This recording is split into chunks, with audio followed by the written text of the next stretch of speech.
has now been around for 3 seasons, and coaches everywhere are saving time and being more efficient when it comes to scout cards. Coach Robinson from Texas says, "The thing I most enjoy is the ease of access to all the scout cards and how I can draw on them if I need to make any changes. Every coach that uses it says that it is so great to use. If you and your staff are tired of the old ways of preparing and using scout cards, check out thecoachpad.com to start enjoying Scout Team and making the 2023 season better than ever." Welcome back to another episode of the Gap Down Backer podcast. Today we have a recurring guest, Coach Scott Leech. He is the strength and conditioning coordinator at the University of Rhode Island. Coach, how you doing? Doing great, man. Just in time for the holidays.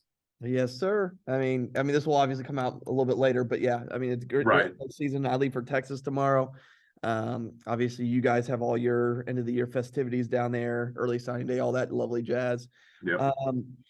Like I said, we talked a little bit, and I wanted to get you back on because you've been posting some stuff lately, and I wanted to follow up, have some questions. First thing first, like from where we talked, God, it was what at this point it's almost like 8 months ago or something like that, 6 to 8 months ago, somewhere in there. How has your strength program evolved over the past 6 to 8 months? Yeah. So trying to think things that we did differently this year in terms of going into preseason, going into camp, going into the season itself. For people that don't follow along, we finished the year 7-4. 2 plays away from a 9-2 season. One of those was a 2-point conversion. We didn't want to go. We played 7 overtimes the week before. We didn't want to do that again. So we went for the win. We didn't get it. So that's one game there. And then the other game was a questionable touchdown for the other team. And if those 2 plays don't go our way, we're 9-2. We're sitting in a first round bye, and we're doing great things. So, could have, would have, should have, but definitely one of our better seasons we've ever had. Things that I did differently this year, in terms of preseason camp, we don't do 2 days or things like that, but we actually took all of the Olympic lifting. We took all the explosive stuff out of camp. It's one of those things we introduced it maybe towards the tail end of camp as we kind of winded down after our second in-house scrimmage. But we didn't, no loaded jumping, no cleans, things like that. We just kept everything, we hit some strength movements. We hit some feel-good movements. I think the focus should be on football during that time of the year. And they were so smoked that I don't know how much you get out of doing those Olympic lifts and things like that. So that was one big thing we did differently this year, was no explosive stuff in camp. And then I think we did a really good job of managing our bodies and making sure that our upperclassmen were ready to go. Kind of ran some numbers this past year. This year we were heavier from start to finish compared to last year. I think we were up, our team average body weight was up about 4 pounds, which as a whole is really good. It's even better when your sprint and jump numbers are up as well. So we were jumping higher at the start of the year, throughout the year, at the end of the year, than we were as a team last year. So we were bigger and we were jumping higher. And we look at injury rates based on, when our athletes go into the training room and it gets marked down as a treatment session. And we cut that number down. I think it was 23%, which is phenomenal, right? So it's, almost 25% less times that we've had athletes go in the training room and go in there for treatments and things like that. So to cut that number down, I think it's a holistic approach. I think we practiced a little bit better. I think we brought some better athletes into the equation. Maybe training had something to do with it too. And we'll hit on several of those topics because, that's part of what I've messaged you about. A lot of those things that you've been posting on the data and stuff. You mentioned taking explosive Olympic lifts out of camp, and that reminded me of a conversation I had with Tommy Moffitt, and kind of how he does camp, or historically had done camp. Where did you draw that philosophy from? Was it just because you saw where your bodies were physically? Was it because there was some research? Why did you scale back on what you did in camp? I've seen what other people have done. I've kept tabs on some other really good programs, and more importantly, I listened to our guys and I listened to what was going on. And I sat back down. I sat with my assistant, and we were thinking about it. And we practice in the morning. We might go to 8 to 11 or something like that. And then they have lunch. They have some downtime. They'll come back and lift in the afternoon at 3. or 4:30, kind of depending on if it's offense or defense. And we're just thinking there, like, we got to warm them back up. We really got to get them back going again just to do some Olympic lifts. But like, is that getting washed out by the 3 hours of practice, the 2 to 3 hours sitting down in meetings and film? And, is it really making an impact? And we're just questioning that. Like, I don't know. I think they were just, not that they're smoked, but like there's a lot going on in our camp. And I don't think my 3 sets of 3 on hand clean were really moving the needle. And if it's not going to move the needle, why are we doing it? During the season, different story, right? Practice is kind of scaled down a little bit relatively to what you do during camp. And you can see some adaptation. You can see some changes. You can see the impact of training in the weight room during the season. So we introduced it towards the end of camp and made it, still a thing in season. One thing that we did differently this year too, just because we did so much sprinting in the off season, we did a lot of resisted sprinting as an explosive movement in its own category. We have our A1 and our A2 are paired together, and then your B1 is your main lift or whatever. We would do like a chain resisted 5-10 yard sprint as one of our explosive movements. And I honestly think keeping some sort of sprinting in throughout the week is partially why our reported hamstrings was so much better. We had 2 people go to the training room for hamstrings this year. One was a freshman at the end of summer camp, and he was just kind of doing a little maintenance thing. He didn't miss any practice for it, didn't miss anything because of that. The other one was a 5th string walk-on linebacker who on our bye week, we threw him into a JV scrimmage, and he didn't think he was ever going to see the field. So if those are my only 2 hamstrings over an entire season, I'll take it. I wish it didn't happen either guy, but it is what it is. And I think part of that is making sprinting a priority even during the season. So. Now the other thing you mentioned is and the one thing that really caught my eye, and I don't know if you have the reasoning yet, and you mentioned a little bit already, is the injury reduction. I mean, I think any high school, college, NFL, professional, I don't care what sport you are. I mean, anytime you can, let's be honest, availability is the biggest thing we need as sports coaches. Like, the end all be all is I need my athletes available, and you reduce injuries by, I think you said like 23%. Do you have a reasoning yet as you look at the data? Is it because of what lifts you did? Is it how you loaded and deloaded? Like, why do you think you had an injury reduction? It's a total package, right? I think it's a year-long commitment to kind of training this holistic way of, we're not just going to bang heavy weights. We're going to sprint. We're going to jump. We're going to lift. We're going to do mobility. The total package, I think, is big. This year we did a full year, from our winter break to our summer, all the way through our season, is a commitment to that lifestyle. The other piece to it too is we have guys who understand how to take care of their bodies better, are coming in to actually roll and stretch and do those extra things on their own, are going into the training room multiple times a day to get in the ice bath, get into the compression pants, whatever it may be. And then part of it is we're, continually looking at our practice and how can we make our practice plans better? Where can we give our starters a little extra breathing room? Where can we pull the pads off? We pulled the pads off earlier this year than we did the year before.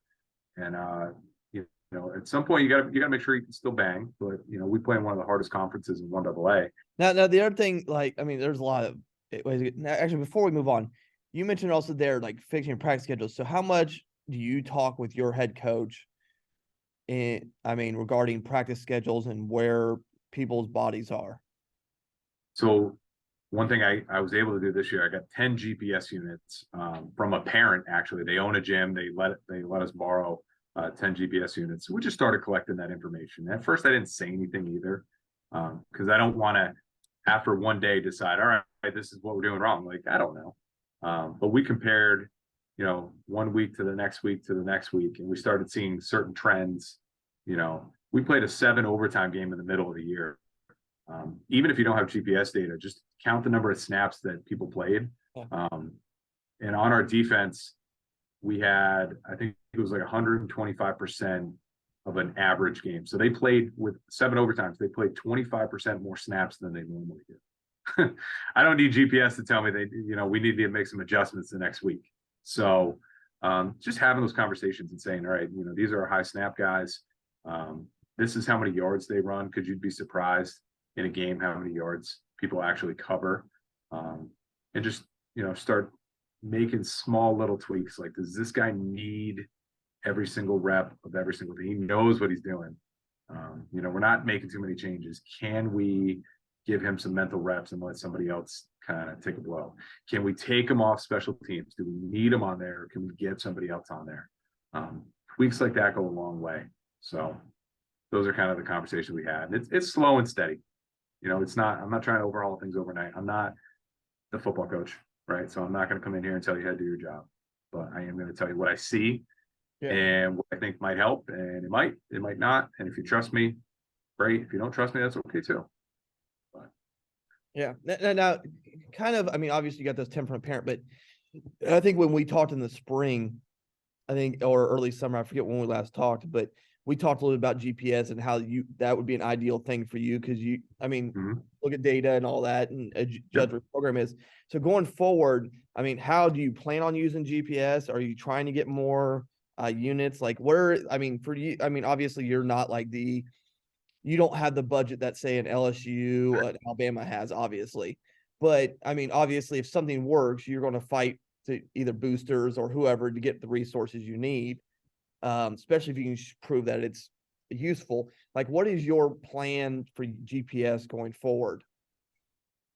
I love this phrase. I heard it on a job interview once, and I would describe myself as aggressively patient. I know what I want. I know it's going to help us, but I want it done in the right way. Yeah. I think I could pull the trigger right now and buy GPS units if I wanted to.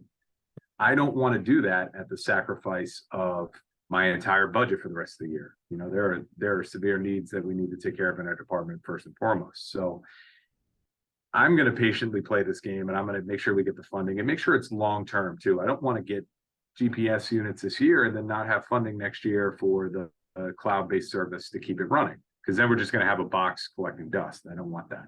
So my strategy, my approach is to be aggressively patient. And when I commit to something, when I decide this is important, we need this, people understand, okay, like he means business, let's go for it. So playing the long game here, trying to do it the right way. Okay. Now the other thing is, I got three more topics that we kind of hit on before we go.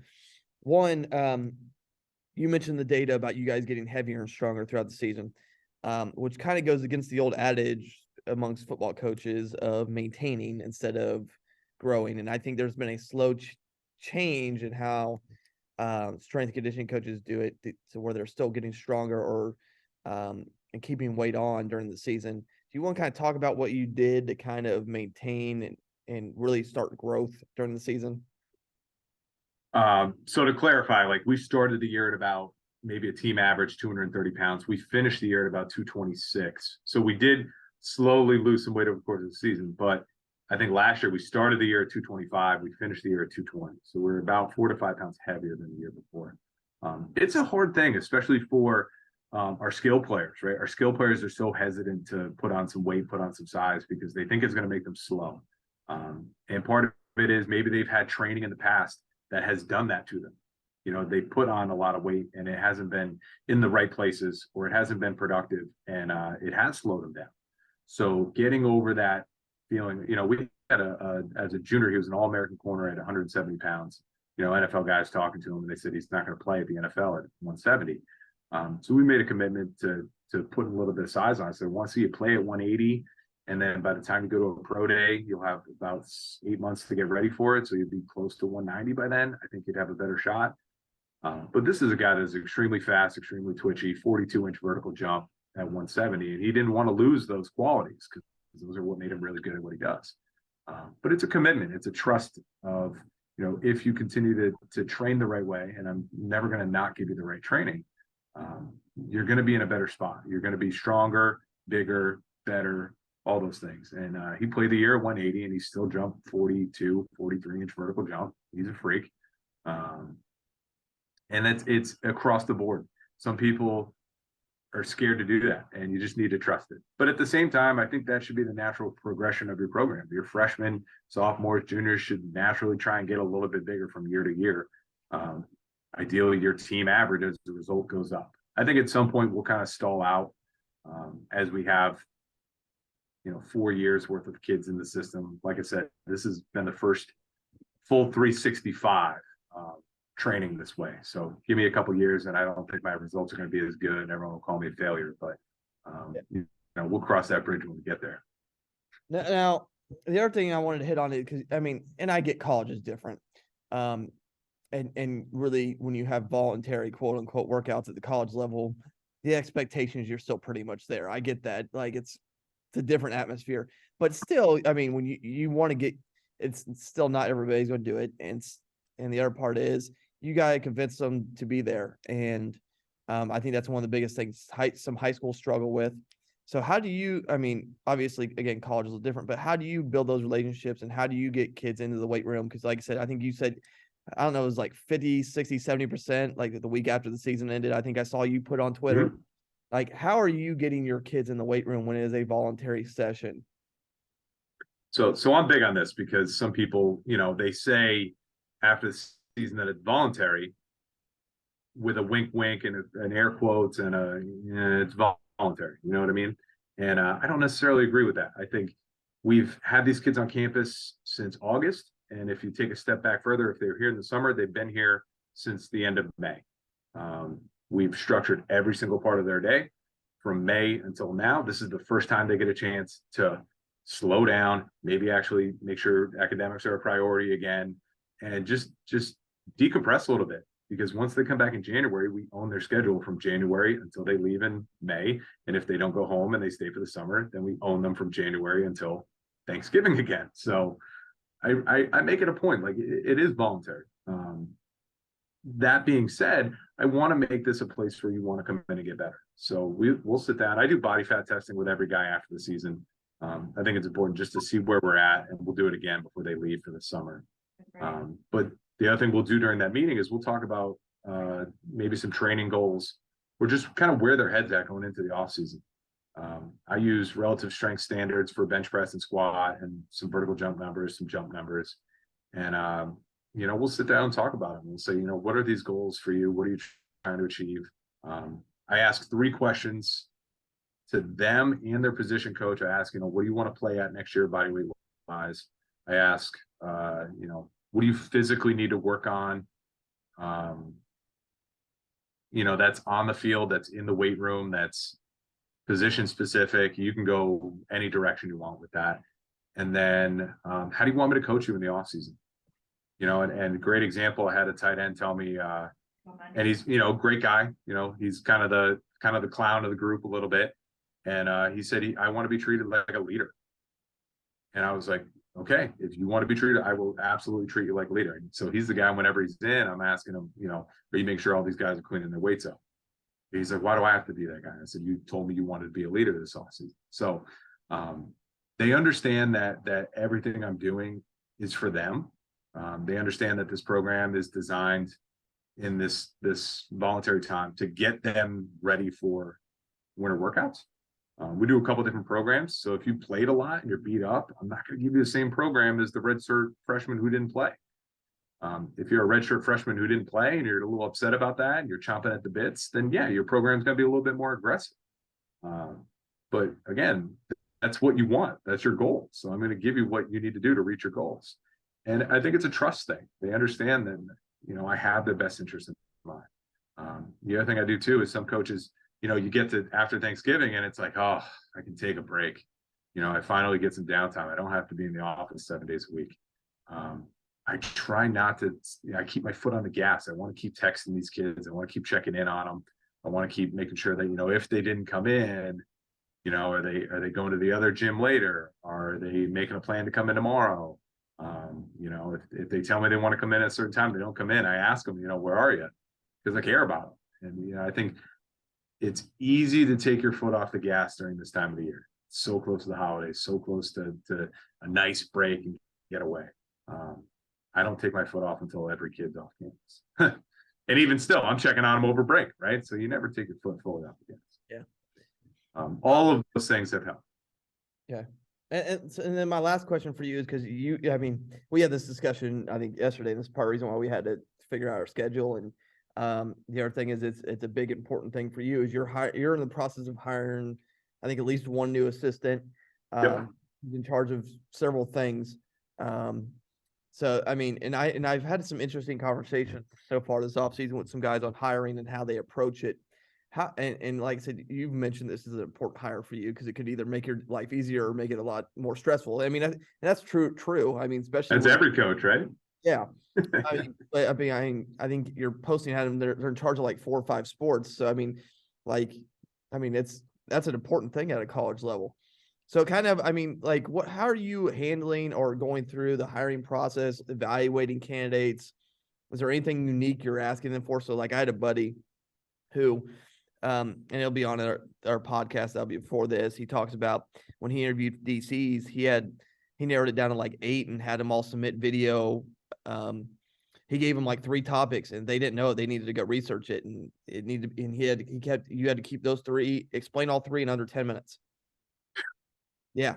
And like he wanted detail. So like, I mean, he's very specific on what he wanted. It's like, so how are you, yours is maybe not that way, but like, how are you approaching it? What are you looking for? What questions are you asking? Like, I mean, kind of how are For you sure. philosophy? So one thing I made a point of this time around, and I'm guilty of this, is just, got an open position. All right, let me call my friends and say, all right, you got anybody for me? Let's make this quick. Let's make this painless. I trust my friends, whatever my friends say, go. But that's one thing we talk about in this industry that is frustrating, right? You're trying to crack your foot in the door. You're trying to get in, and it's all about who you know. And I've been there, right? I've applied for jobs and I don't know anyone there, and I never even get a call back. So I was, as much as it's a lot more work on my end, I made it a point that anybody that applies, they're going to get at least a phone call from me, or at the very least a very detailed email. And, I'm going to talk to them, because I think if you took the time to imagine yourself at URI and say, all right, I could make this work. And then you change your resume, change your cover letter, you make that fit. Then I owe you that. I owe you at least a conversation, not just an automated email.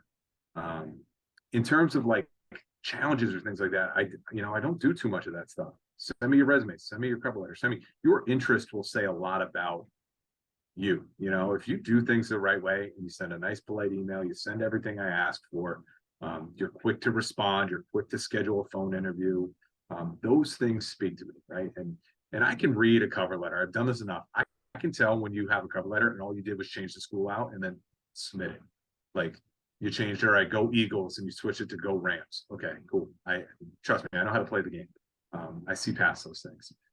The other thing too is like, I can figure out real quick if you can coach or not. I may ask you to send a program, and I can tell, right? It's again, not hard, but at the same time, I care more about the person, because that's the most important. I can teach you how to coach. I also want somebody who's independent. I hopefully don't have to teach them, but if you're not a good person, you're not a good person. That's the most important thing. So a lot of my questions are, how do you handle your business? How sincere is your interest?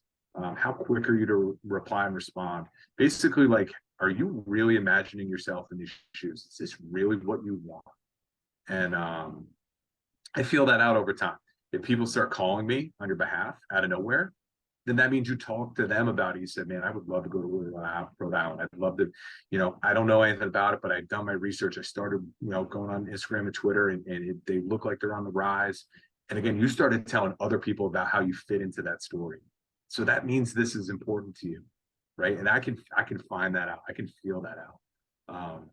The big question I asked this time around to everybody was, the most important thing to me is clarity on who you are, who you're trying to be, where you're trying to go in this field, and how this all fits in, how Rhode Island fits into that story. Tell me the story of what's going on here, and not just, I want to be a Power 5 football guy, and a chance to work with FCS football is a step in the way. Because that, you can do that anywhere. But, tell me a story about how you want to be at Rhode Island, how, you've seen what our staff is doing. You've seen the rise.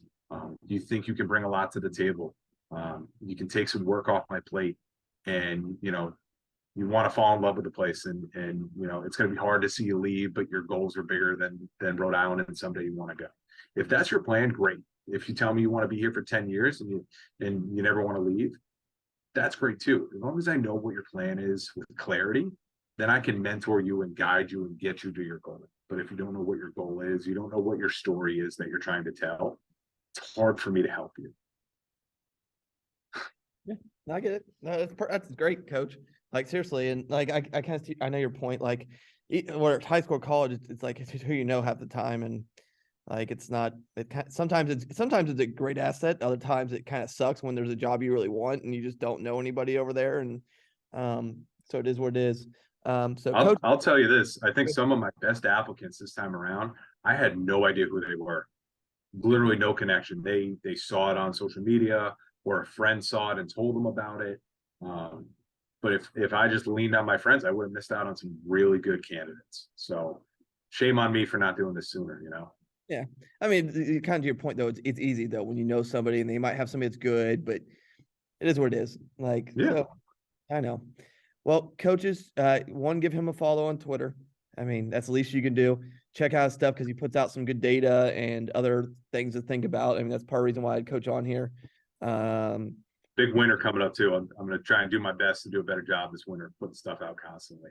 Well, like I said, I mean, I just kind of thought he had you on just because you posted stuff like the past 2-3 weeks. Like I'd seen the hiring thing, okay, but then I saw the rest of it where is okay. Here's some data. Here's we reduced injuries, so that like made me want to at least ask you why and why you thought it, and at least creates a conversation. So again, coaches, make sure you follow his stuff. Like, share, subscribe. Check out our sponsor, Coachpad. Check out the Patreon, all that lovely jazz. And then that was another episode of the Gap Down Backer podcast.